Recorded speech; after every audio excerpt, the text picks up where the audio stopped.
반갑습니다, 여러분. 인문예술 감성지능 6주차 세 번째 시간 하겠습니다. 6주차는 회복 탄력성에 대해서 하고 있고요. 이 두 번째 시간에 이어서 세 번째도 나의 회복 탄력성에 대한 생각을 해보는 시간 가지고 있습니다. 그래서 6주차 세 번째 학습 목표, 나의 회복 탄력성에 대해 알아본다 입니다. 자, 회복 탄력성을 크게 세 가지 범주로 나누어서 살펴보았습니다. 첫 번째, 자기 인식 능력, 자기 조절 능력, 대인관계 능력, 이렇게 세 개로 나누었고요. 자기 인식 능력에는 상황에 대한 인식 능력, 사고의 유연성, 낙관성에 대해서 살펴보고 있었습니다. 그리고 자기 조절 능력에는 감정 조절력, 충동 억제력, 대인관계 능력에는 의사소통 능력, 공감 능력, 사회적 확장력, 이렇게 요소들이 나누어져 있고, 각 요소에 대한 것들이 모두 다 나의 회복 탄력성에 영향을 미치기 때문에 간단한 테스트를 통해서 이 중에서 어떠한 능력이 가장 높은지, 또 어떠한 능력이 좀 낮은 편인지, 그리고 어떠한 능력을 좀 더 올리면 될까, 높이면 될까 하는 생각할 수 있는 기회를 가지는 것으로 하셨으면 좋겠습니다. 자, 나의 회복 탄력성은 중에서 나의 인식 능력, 상황에 대한 인식 능력 테스트도 해보았어요. 자, 사고의 유연성에서 테스트 문항은 다음과 같습니다. 교재는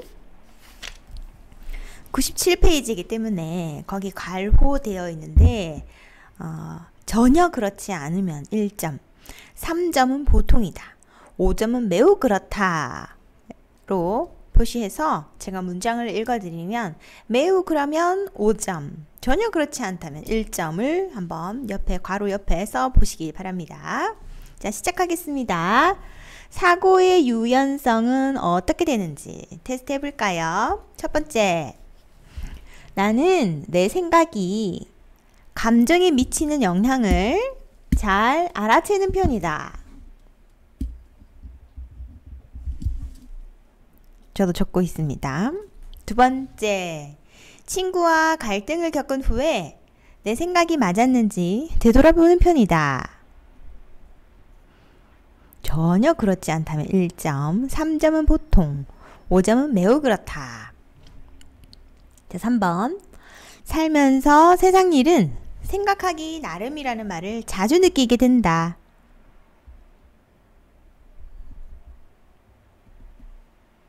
다음, 갈등이 생겼을 때 감정에 따라 행동했다가 후회하는 일이 가끔 있다. 그런데 옆에 별표가 붙었지요. 나중에 합산 계산하실 때 여기 있는 표시 점수에서 6을 빼야 됩니다. 일단 1에서 5점 사이의 점수를 적어 보십시오. 그 다음 다섯 번째, 무엇인가를 결정할 때 내가 느끼는 감정이 결정의 가장 중요한 지표이다.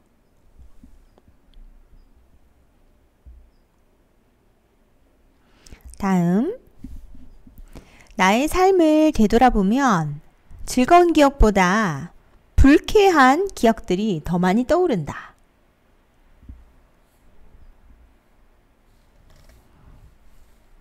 자, 먼저 별표가 표시되어 있는 문항 4번, 5번, 6번을 각각 6을 빼세요. 그러면 마이너스 몇 점이 나오겠죠. 그리고 1, 2, 3은 쓰신 그대로 점수를 더하시고요. 그리고 4, 5, 6 점수 마이너스 몇 점인지 빼십시오.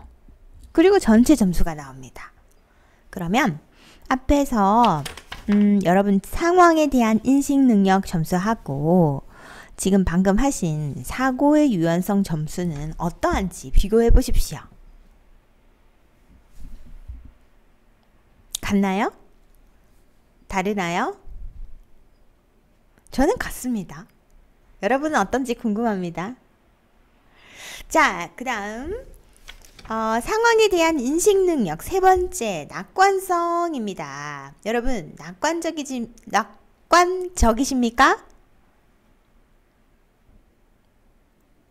회복 탄력성이 높을수록 어떤 상황에서도 자신의 삶을 통제하고 있다고 확신하며 미래에 더 나아질 것이라는 희망을 갖는다고 합니다.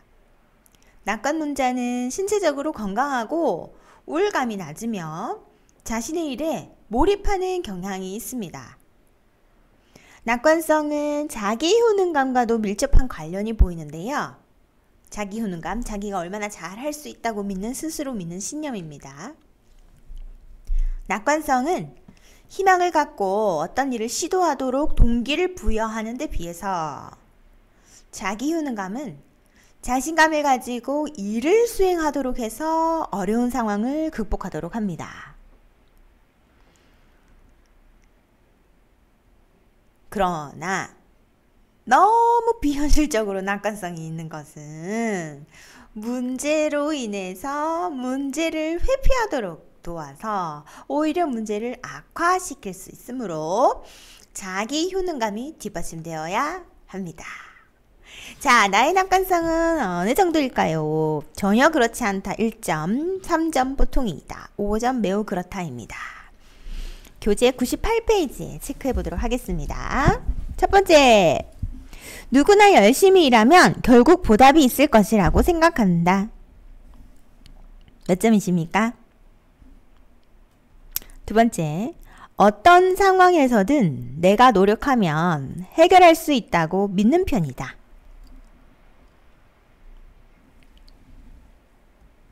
몇 점이십니까? 1점? 3점? 5점? 저는 5점입니다. 세 번째, 누가 나의 미래에 대해 물어보면 성공한 나의 모습을 떠올릴 수 있다.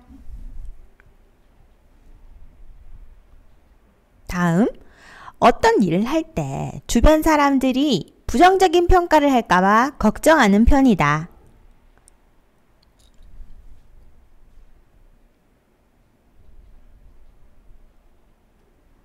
다음, 나에게 일어나는 대부분의 문제들은 나로서는 어쩔 수 없는 상황에 의해 발생한다. 다음, 어려운 일은 누구에게나 일어나며 견디다 보면 저절로 해결된다. 4번, 5번, 6번 점수에서 마이너스 6 해보십시오. 그리고 총점을 더해 보십시오.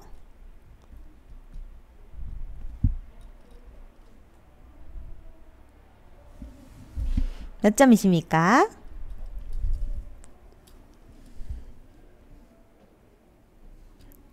앞에 테스트한 그 요소보다 점수가 낮은가요? 높은가요?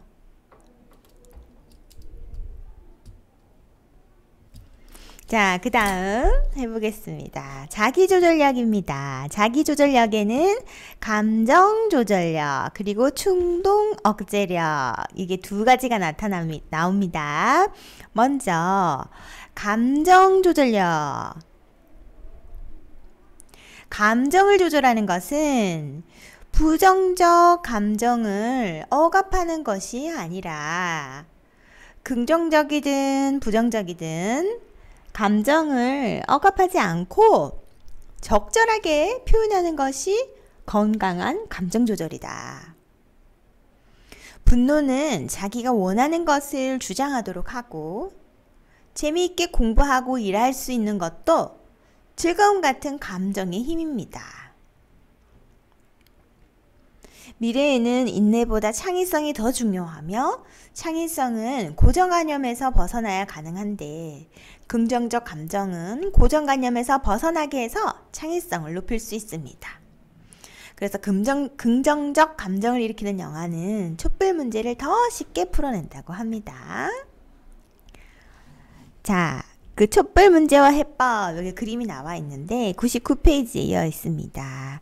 자, 그림에 있는 촛불 문제는 성량값, 여기 성량값, 압정이 있지요. 그리고 양초로 벽에 촛불을 켜는 문제인데 이 문제를 해결하려면 성냥갑, 압정, 그리고 양초의 원래 용도에 대한 고정관념에서 벗어나서 용도를 새롭게 정의해야 해결할 수 있는 문제입니다. 즉, 촛불 문제처럼 창의적으로 발휘해야 하는 문제를 해결하기 위해서는 기능적 고착 같은 고정관념에서 벗어나야 되는데 긍정적 감정은 기능적 고착에 빠지지 않도록 해줍니다.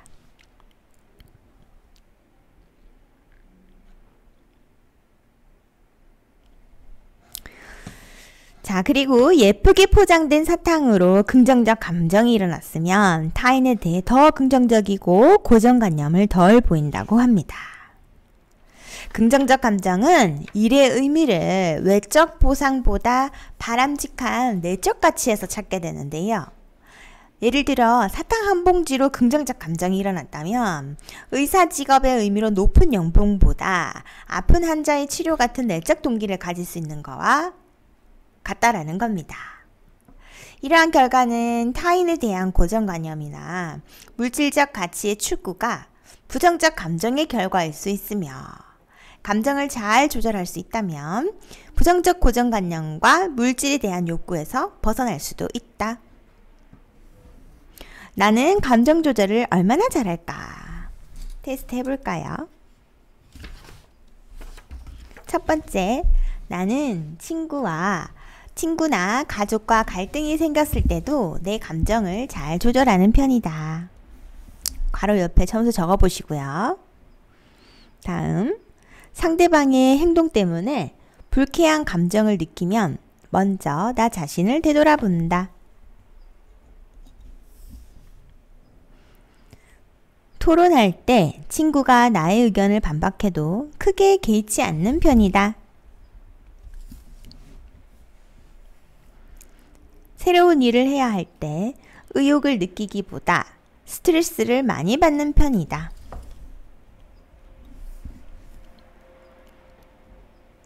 사람들은 내가 일이나 친구 관계에서 감정에 잘 휘말린다고 한다. 감정 때문에 학교나 직장에서 공부하거나 일할 때 집중하기 힘들 때가 있다.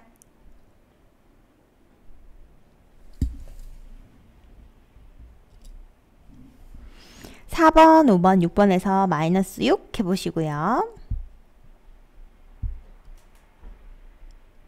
총점을 더해 보십시오.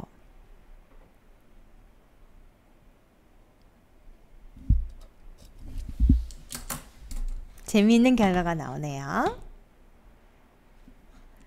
자, 다음 감정 조절에서 충동 억제력 하겠습니다.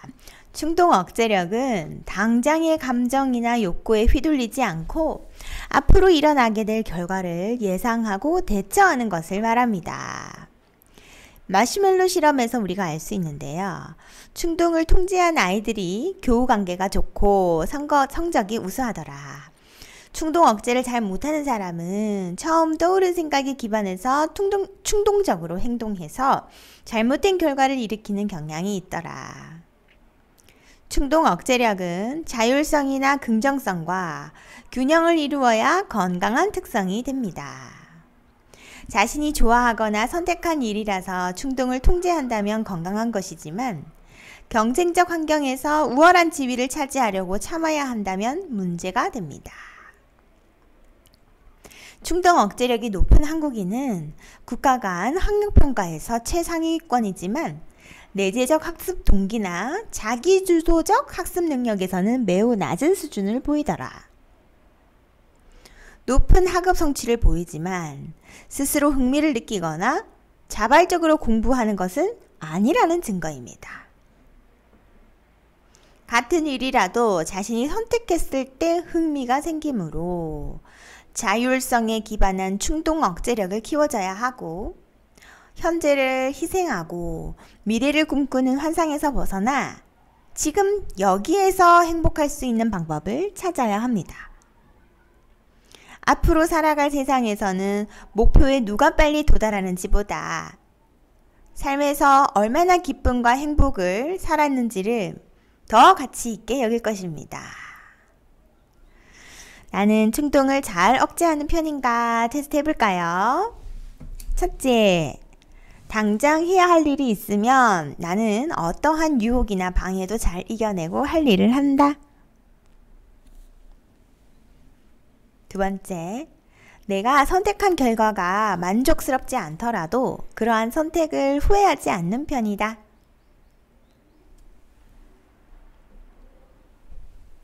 세 번째, 나는 목표를 달성하는 것보다 행복한 삶을 사는 것이 더 중요하다고 생각한다. 네 번째, 미래를 위해 현재의 어려움을 참고 견디는 것은 당연한 것이다.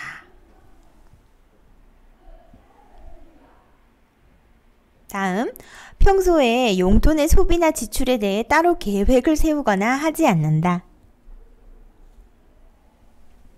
다음, 미리 계획을 세우기보다 즉흥적으로 일을 처리하는 편이다. 4번, 5번, 6번에서 마이너스 6 하시고요. 총점을 더해 봅시다.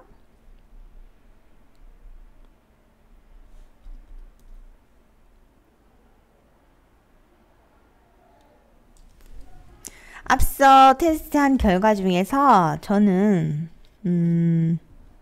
점수가 높은 편이네요. 여러분은 어떠신가요? 새로운 결과네요. 저는 충동 억제력이 낮을 줄 알았고 낙관성이 높을 줄 알았는데 충동 억제력이 가장 높습니다. 일단 뒤에 이어서 계속 해보겠습니다. 자, 대인관계 능력입니다. 대인관계 능력은 왜 나오냐면 보십시오. 우리가 오늘 회복 탄력성 중에서 자기인식 능력, 자기조절 능력, 대인관계 능력 이렇게 세 가지 구분하는데 자기인식 능력에서 상황에 대한 인식 능력, 사고의 유연성, 낙관성 우리 다 하나하나 살펴보고 테스트도 해봤어요. 그쵸? 자기조절 능력도 감정조절력, 충동억제력 요거 우리 다 살펴봤어요. 그래서 이번에는 세 번째 분류로 되는 대인관계 능력 중에서 의사소통 능력, 공감 능력, 사회적 확장력 이렇게 살펴볼 겁니다. 재밌겠죠? 자, 여러분은 대인관계 능력이 얼마나 되신다고 생각하세요?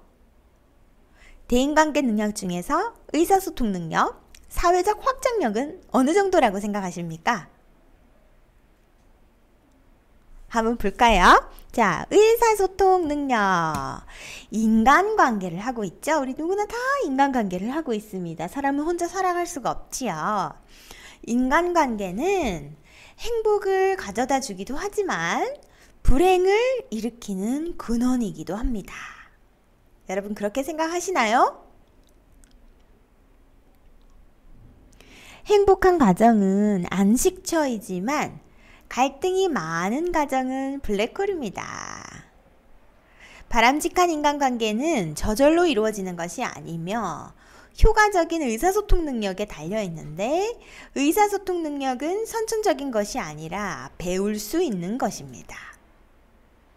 의사소통에서 고려해야 되는 것들은 첫째, 내용 차원과 관계 차원이 조화를 이루어야 하며 그렇지 못하면 의사소통에 문제가 생길 수 있다는 것입니다.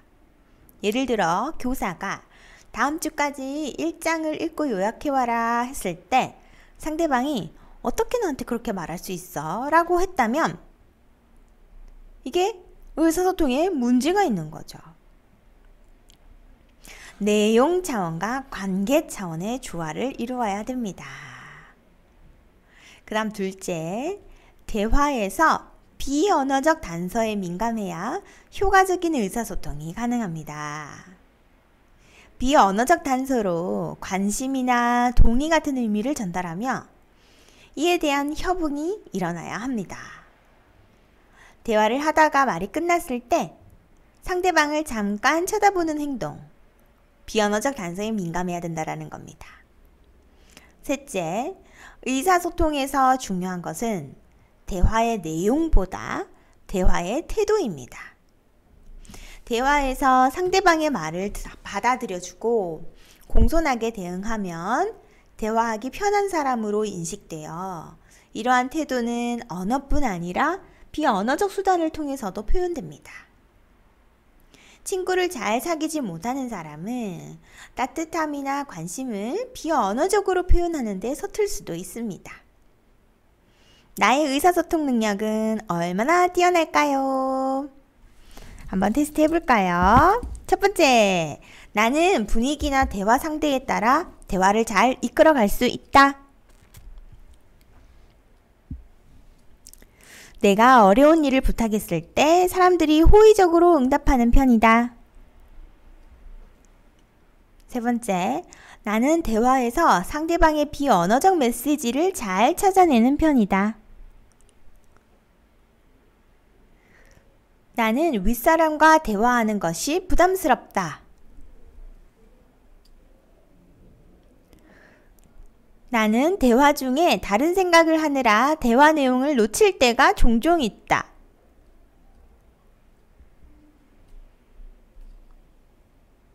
대화를 할 때 하고 싶은 말을 다 하지 못하고 주저할 때가 종종 있다.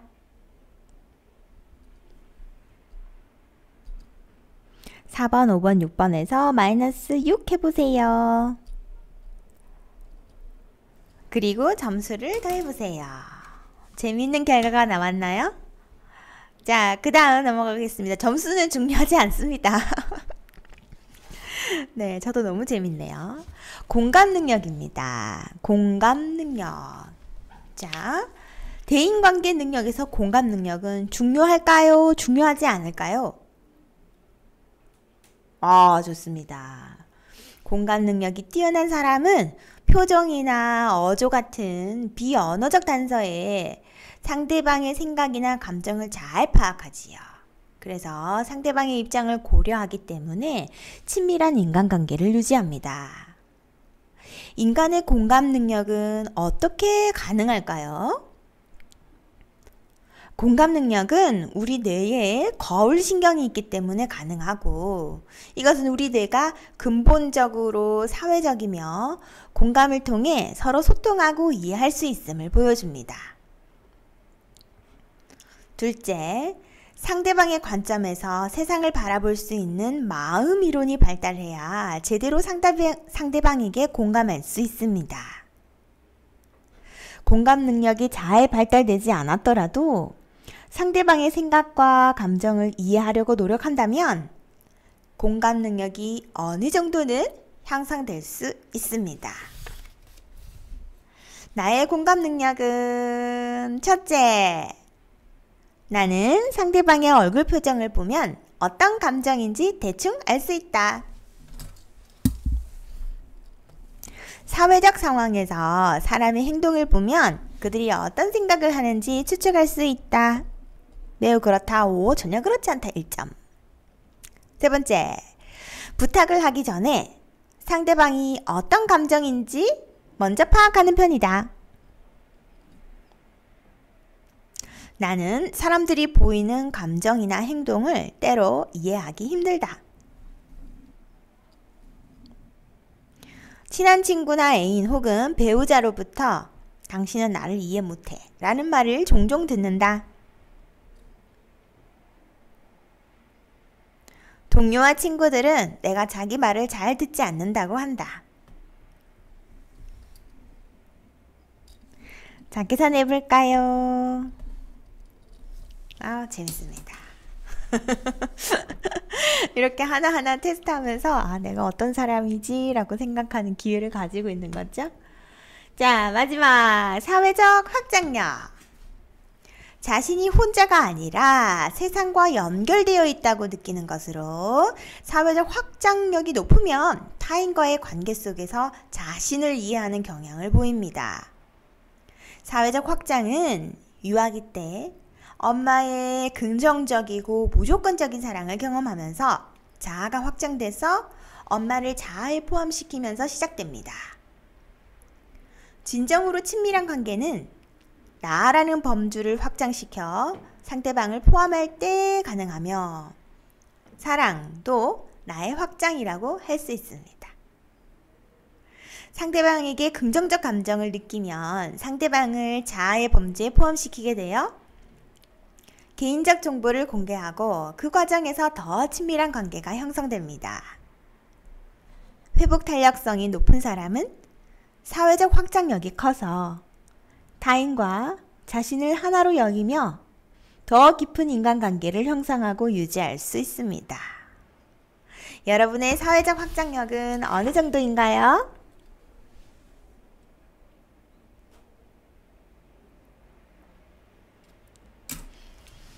네, 6주차 세 번째 시간 여기까지 하도록 하겠습니다. 수고 많으셨습니다.